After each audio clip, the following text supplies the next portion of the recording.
Voilà, donc la République démocratique du Congo face à l'état des droits, en RDC. Nous allons essayer d'en parler avec Madame Janine Yanga.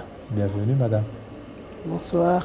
Voilà, l'état des droits en RDC, la justice des forts, ou c'est l'état de droit au vrai sens du mot ou du terme?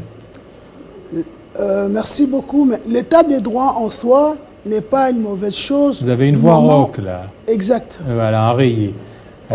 Qui en réalité, ça ne doit pas être un slogan. Oui. Un état de droit, c'est ce qui fait vivre une nation, une république, et qui évite que ce soit une république bananière. Et là, le chef de l'État a eu vraiment une très bonne idée de dire qu'un état de droit et qui doit être matérialisé, et surtout, nous devons le sentir et le vivre.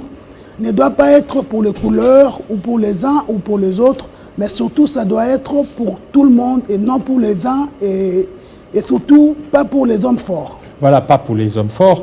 Maintenant, est-ce qu'aujourd'hui, par rapport à vous, dans les cas d'espèce, vous sentez que l'état de droit est au vrai sens du terme? Je veux dire que dans le sens du terme, oui, il y a l'état des droits, mais que les gens ne pratiquent pas. L'état des droits, le chef de l'État a donné une vision que chacun de nous, en tant que Congolais, devons matérialiser et l'aider et que ça soit une réussite. Quand, par exemple, on cite de l'injustice où moi je vis, où la justice a rendu un jugement à quelqu'un comme moi, ma société avait été construite et a été exécutée, et comme on l'a toujours dit, le jugement rendu au nom du peuple congolais est exécuté au nom du magistrat suprême. Je crois que là, au nom du président de la République, est aujourd'hui matérialisé. Mais quand il y a des hommes forts, les gens qui sont faciles à corrompre et qui aujourd'hui mettent des bâtons dans le roue au chef de l'État, justement, ce sont ces gens-là qui aujourd'hui font interférence dans la justice pour que le peuple voit que effectivement l'état des droits n'est qu'un slogan. Qui interfère dans les affaires judiciaires? Vous savez, comme dans mon cas actuellement, où je fais face à la police et aux hommes armés, qui, là où il y a l'exécution d'un jugement, ils viennent installer les hommes forts de force. Et ces hommes forts, c'est qui? Ces hommes forts, ce sont les commerçants étrangers qui ont choisi ces pays. Et on vient déposséder une Congolaise où le chef de l'État, dans sa mission, il dit qu'il veut faire des Congolais des millionnaires, et quelqu'un qui est déjà millionnaire, qui est déjà archi-millionnaire, on vient déposséder la pauvre femme pour le déposséder pourquoi? Est-ce que si on parle d'une dépossession, c'est qu'on a senti qu'il y avait des griefs, qu'il y avait certaines irrégularités, et voilà pourquoi la personne qui veut vous déposséder voulant brandir des documents. Non, pas du tout, pas du tout. AVC est détenteur d'un certificat d'enregistrement sur une concession foncière de qui il a acquis de M. Outoft depuis 1958. 1958. Depuis 1958. Avec le document. Avec tous les documents, le certificat que je peux même le montrer, qui n'a pas de problème jusqu'aujourd'hui, jusqu'à preuve du contraire, le certificat ici n'a pas été annulé et il est valable et authentique. Et à côté de soi, on fait face à des mafieux qui vont fabriquer un certificat en 2020, alors qu'il y a déjà, ces propriétés-là est déjà occupées, et aujourd'hui, ce sont eux qu'on vient installer, sous base que, parce que le monsieur il est riche, parce qu'il corrompt tout le monde. Sous base, c'est-à-dire qu'on vient de les imposer des forces. Exactement, on vient de les imposer des forces. Sans titre ni document juridique, la justice a rendu un jugement. Et là où la justice a rendu un jugement, les généraux qui viennent imposer des forces à un étranger, un concurrent, pour qu'ils viennent vous déposséder, vous. Est-ce que la justice, vous aviez saisi la justice lorsque vous avez trouvé tous ces griefs? Aujourd'hui, je n'ai pas de problème avec la justice, parce que la justice a été rendue à ma faveur. J'ai eu un jugement exécutoire nonobstant tout recours, et ce jugement a été bel et bien exécuté. Et j'ai été installé dans mes droits. Mais qu'est-ce que je vois? Un samedi soir, les hommes forts, ils viennent nous arrêter, chasser mes ouvriers dehors, et ils imposent les ouvriers des sociétés modernes de M. Harry Jaktani dans ma concession, alors qu'il n'a pas de jugement. La loi dit qu'il faut qu'il y ait un jugement qui doit chasser un autre. Et que je crois que la société moderne est entourée des juristes, des avocats qui doivent conseiller utilement leurs clients pour aller poursuivre les procédures prévues par la loi. Et là, ce qu'ils ont fait dans ma concession, c'est un coup de force. Et ce sont les gens-là qui sont en train de torpiller l'état de droit, en complicité de certains collaborateurs du chef de l'État, qui ne l'aident pas dans la matérialisation dans sa vision. Parce qu'aujourd'hui, nous sommes des Congolais. C'est un pays hospitalier. Un Congolais comme moi, qui est propriétaire d'une société, et que M. Haris Jaktani est propriétaire de sa concession, de sa société qui est moderne construite. Pourquoi alors que la justice a rendu un jugement et j'ai été dans mes droits, au nom de rien, qu'un général de la police vient des forces imposer que vous ne devez pas occuper là, c'est la société moderne qui doit occuper. J'ai mon certificat d'enregistrement. Voilà, vous avez parlé de 1958. Vous êtes devenu propriétaire depuis quelle année? Le monsieur Outoft Gérard, qui était le propriétaire, étant un certificat ordinaire, a commencé de 1958. Et en 1985-87, il a cédé à la société AVC Construct.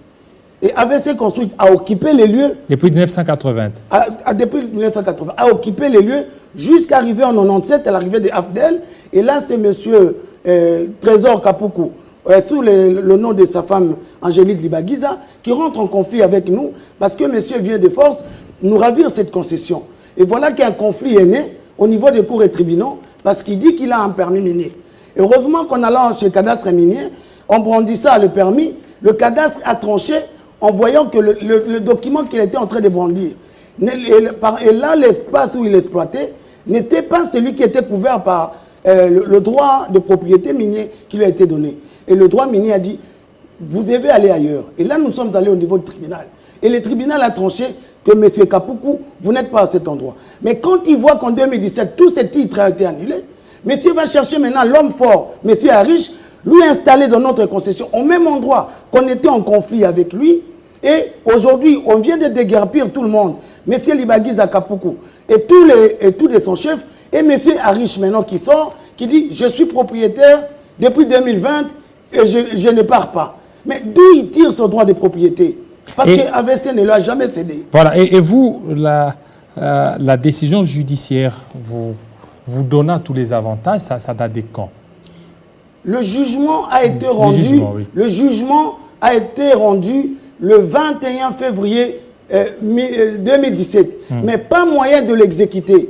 Parce que M. Kapuku... Ces jugements souffrent d'exécution. Souffraient de l'exécution. Jusqu'à ce que l'état de droit, pour moi, que je salue aujourd'hui, parce que je suis bénéficiaire de cet état de droit réellement, parce qu'en 2022, j'ai souffert pour exécuter ce jugement, mais au nom de l'état de droit, j'ai été remis dans mes droits. En 2022? En 2022, au mois d'avril. Et voilà qu'aujourd'hui, les ennemis de l'état de droit, les ennemis qui ne veulent pas la réussite de ce pays, viennent me déposséder mon bien pour le octroyer à M.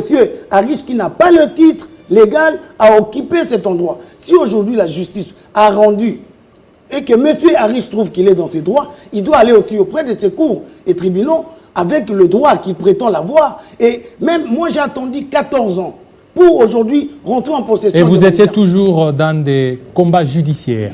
Depuis 14 ans dans les combats judiciaires.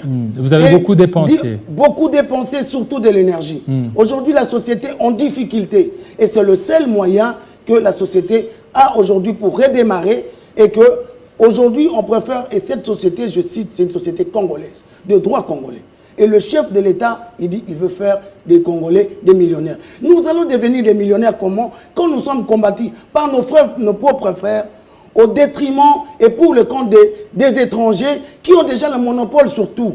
Et que même nos terres, on doit les donner et déposséder aux enfants du pays parce qu'ils ont des moyens, parce qu'ils jouent des trafics d'influence, parce qu'ils ont des supports de certains autour du chef pour qu'ils fassent interférence dans la justice et jusqu'au point où un général vienne s'imposer pour bafouer même la loi de la République en complicité d'un étranger, qu'on donne l'homme fort et occuper aujourd'hui les terres des enfants du Congo. Parce que vous avez parlé, c'est en avril de cette année que vous êtes entré en possession de votre bien, et d'avril jusqu'à septembre, donc vous n'avez que bénéficié que de 5 mois. 5 mois. Seulement. Pendant tous ces 5 mois, oui, ça n'a pas été tranquille. Parce que monsieur Arish, dans sa société moderne, a couru partout jusqu'au niveau du parquet, où ça nous a imposé de faire une confrontation. Mais j'ai dit ici, les certificats des modernes construites qui viennent se prétendre dans ma concession, la société AVC n'est même pas sa voix, n'est pas voisin de sa parcelle, ni de gauche, ni de droite. Dans son certificat, on note dans le PV de mes virages et bornages qu'il est à gauche avec une concession Ndolé, à droite Louyeye, il cite ses voisins. Mais sur le terrain, à gauche, c'est AVC construite, à droite, c'est AVC construite, au milieu de cours intérieurs de la concession de la société, là, on trouve moderne construite. Et là, le parquet était clair. Il y a un problème. Vous dites que vous êtes chez vous, mais les certificats que vous détenez vous parlent de vos limites, de vos voisins. Ni parlent ensuite AVC. Maintenant, vous demandez qu'on vous réinstalle sur base de quoi? Ça, c'est le parquet. Ça, c'est le parquet. Et la confrontation a eu lieu entre les deux entreprises. Et on voit bien, après il dit qu'il a acheté ça au prix d'un Nziélé, une certaine famille Nziélé. En même temps, le monsieur dit qu'ils ont obtenu ça d'un arrêté ministériel. Mais nulle part on parle de cet arrêté ministériel. Et curieusement, parce que le parquet l'a débouté, monsieur a utilisé la force. On bafoue même la loi. Je dis, si aujourd'hui, les gens ne prennent pas, ne respectent pas un jugement, dites-moi auprès de quelle juridiction nous devons nous faire justice. Comme ils l'ont fait, maintenant qu'on ferme les cours et tribunaux, qu'on prenne seulement les hommes forts et les généraux pour commencer à exécuter leurs droits de leur propre gré, ce qu'ils veulent. Moi, je sais que les gens qui étaient dans ma situation, et je sais que Maman Nationale a aidé dans les cas d'injustice, des cas comme ça. Et je suis confiant, parce que le chef de l'État est décidé, il ne veut plus que la pourriture soit la nourriture de la magistrature.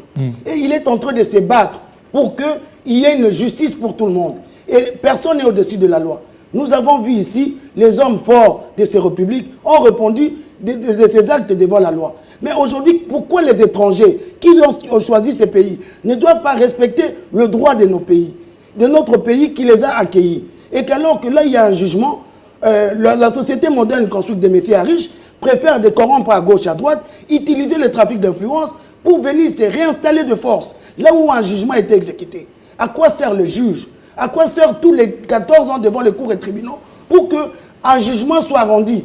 Non seulement que j'ai attendu 5 ans pour être rétabli dans mes droits complètement, et aujourd'hui, juste dans 5 mois, l'homme fort vient montrer qu'il a tout le monde dans ses poches, y compris la police qui est censée nous sécuriser, et nous, et eux, mais on voit que c'est vraiment pour un certain groupe de personnes et pas tout le monde. Alors maintenant, une fois que vous êtes là, l'affaire, c'était à quel niveau?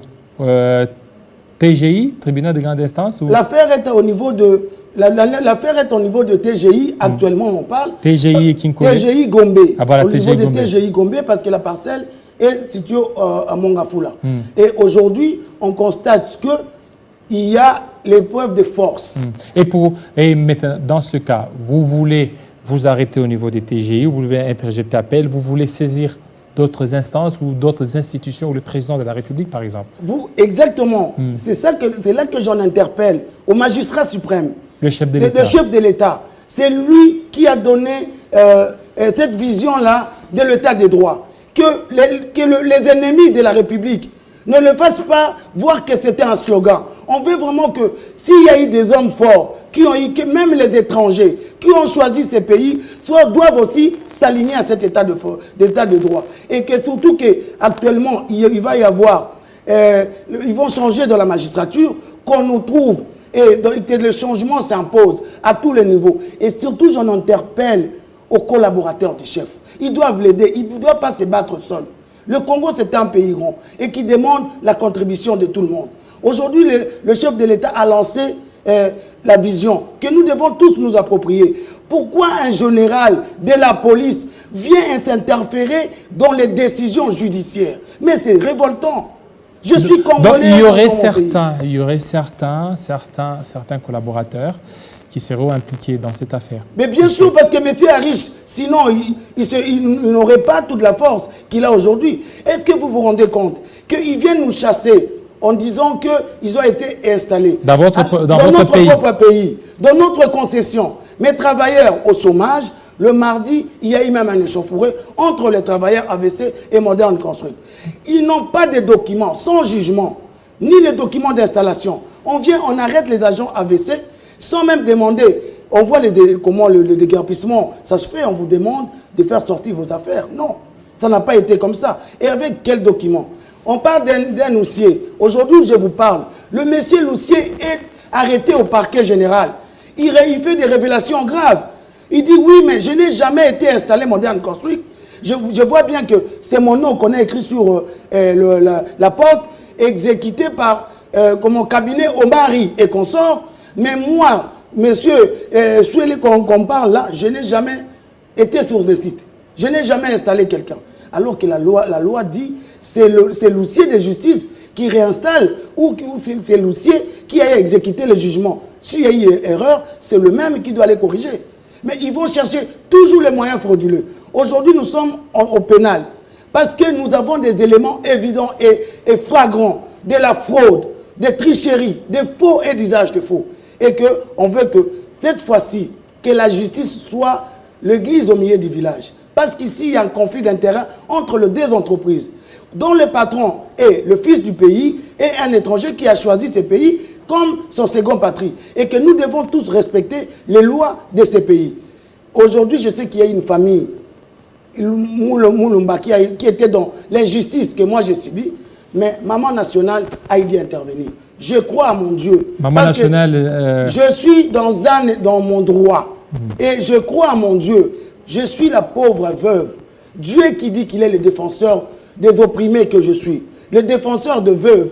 Et la Maman Nationale, elle connaît en tant que maman. Toutes les femmes, ils savent bien le calvaire qu'une femme veuve subisse après la disparition d'un homme. C'est ce que je suis en train de vivre aujourd'hui. Que les hommes forts viennent me ravir le suaire du front de mon défunt mari pour en plus le donner à quelqu'un qui est déjà archi riche. Monsieur Arish ne manque pas de l'argent. Mais si on paye, pourquoi me déposséder ma concession depuis 1958? Lui qui vient avoir des titres en 2020. Mais avant 2020, il était où? Voilà, merci. Je pense que c'est très émouvant et que c'est arrivé. Sûrement, il y aura des choses qui seront certainement faites en votre faveur. Que la justice et l'état de droit fassent son travail. Merci beaucoup. Merci beaucoup, Madame Janine Yanga. Nous allons parler aussi cette fois-ci d'autre chose, l'insécurité dans l'Est, avec Joël Ibalaba. Tout de suite.